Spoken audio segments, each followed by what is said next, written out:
Nangilad. Klaro kang nangilad. Lalim ka, natao, Disyembre 25. Sa ako nag-iingon, kung natao pa ang Ginoo o Disyembre 25, dili unta ang mga tao magbagtas aron sa panglista.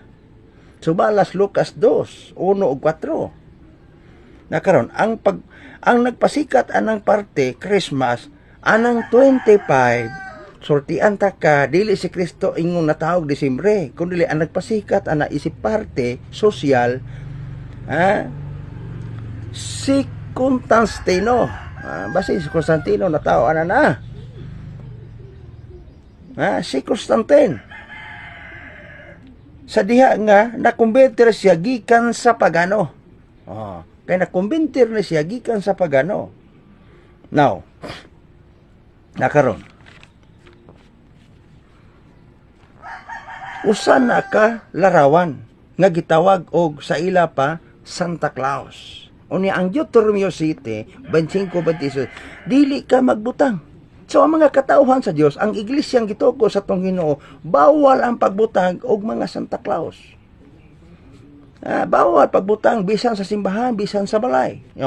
Basaha Deuteronomio 7:25-26. Gibawal na ang Dios, dili ang mga pinili na sumigiingnan, kundi ang Dios may nagsulti. Nahinundo mong nahinundo mong ta sala sa akan nga tungod niya na kay ng mga buhat sa mga pagano sumal Josue City 1-21 taas magana kamo libasa Josue 1 o Josue City 1-21 apan alang sa mga piniling nasod prangkahan ta mo alang sa mga piniling nasod ang paghandom sa atong Ginoo tapos tuig di sa pagkatao kay wata kabalog kanus asa na tao kay may matag una pang natao kay kahibawan nato na nani sila kay una pa ning natao sa Ginoo kay kabalo man pareha na ning saksi niyo ba kamo nga akong mga saksi to pa una pang natao sa ang saksi kay niyo ba lalim ka ana